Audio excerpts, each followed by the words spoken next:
Dr. Seuss hat. Rolling. Here we go. 3, 2, 1, we roll. Tim Burton is the filmmaker. The motion picture is Mars Attacks. It's good to see you again. Nice to see you again. I walked in the room and there were remarks about Canadians and Canadian content. I've just left who Marty. said that? Yeah. Well, You everybody. guys talk hockey or something? Well, come on. I remember when you were working with Denise Denove. Oh, yeah. Catherine O'Hara is one I of your seem to pals. respond to the peace-loving Canadians, yes. Is that what appeals to you I about don't know. us? I do know a lot of Canadians. It's true. I do know a lot of them. I like them all. I never met a Canadian I didn't like. But it sounds like I'm running for office of some sort. No, you sound like Jack Valenti on an off day.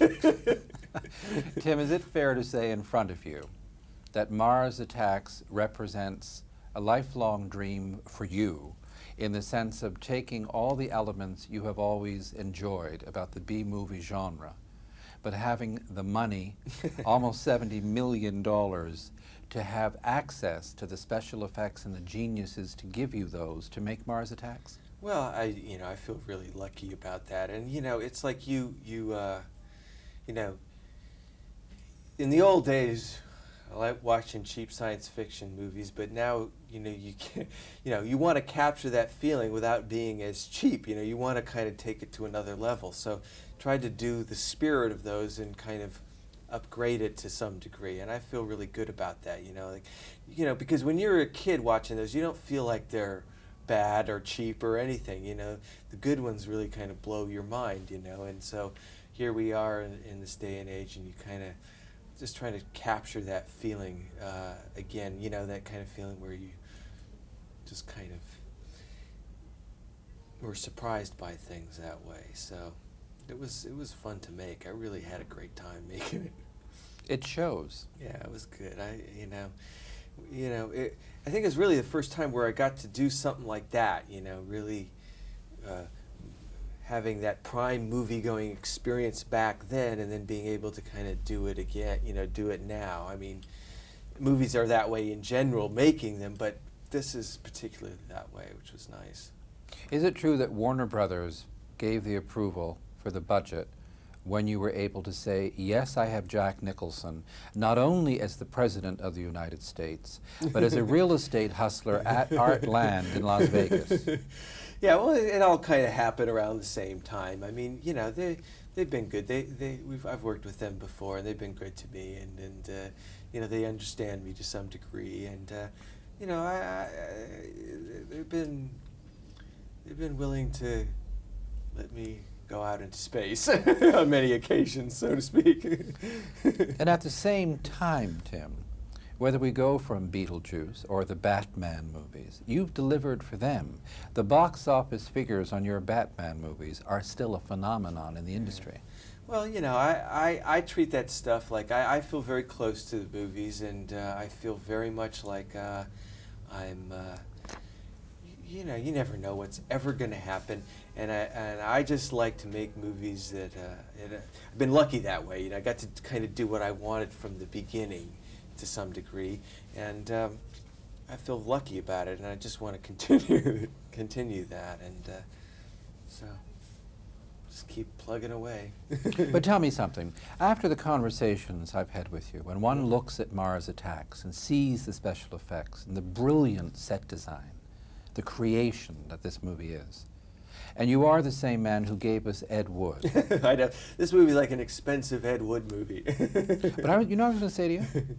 There's no less passion in Ed Wood than there is in Mars Attacks or Batman. No, absolutely not. No, I have to feel that way. Making these projects, it's like it's hard for me. I'm not like a proficient. I've never done a commercial. I've never done a video. I've never done something where, because I'm not proficient enough I have to really care about it, even if it seems like a stupid project. I care about it because it's just you spending so much time on it. It's so much takes over your life that you have to feel that way about things.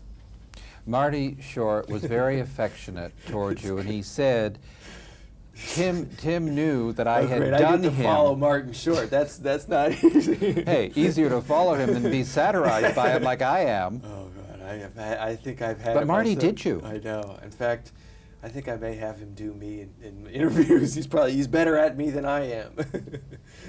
You were aware, did Marty show you the tape of him doing you on one of his television specials? I saw it, yeah, and it was scary. He's so good at that. It's almost like, it's frightening, you know? It really is. Who showed it to you? Catherine O'Hara and her No, husband Beau? I think he said, I was somewhere else. I was in Europe or something. And so I got this tape and I felt like I was watching some weird parallel universe European. I don't know. I was in Europe, so the whole experience. He's so good at that stuff. It's truly frightening. He transcends comedy into horror. Among the other extraordinary things in Mars Attacks, and I will save the thrill of the special effects and the invasion for moviegoers, it's also your clever use of Tom Jones within the context of the story in Las Vegas, but also when one thinks of your history and your relationship with Vincent Price. Yeah.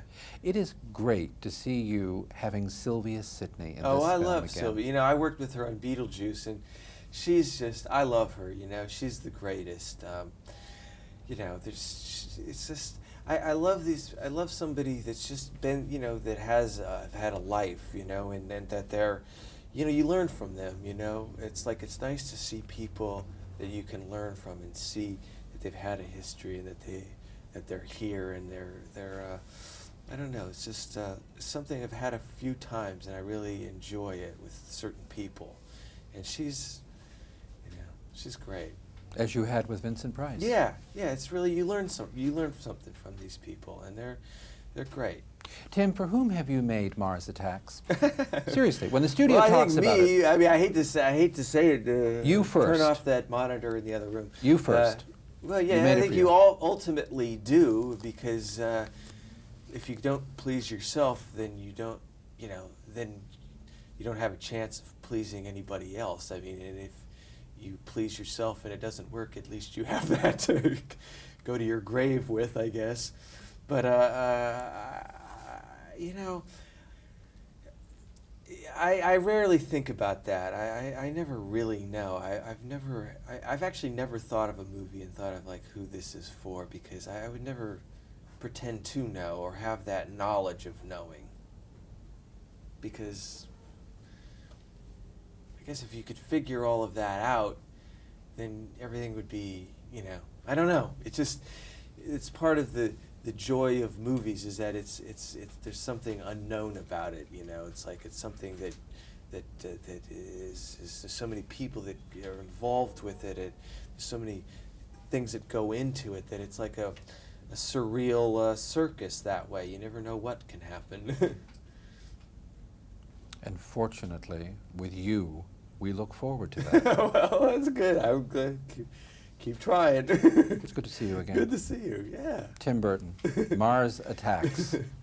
Exclamation point. Thank you. I was paying attention. Thank you very much. Good to see you again.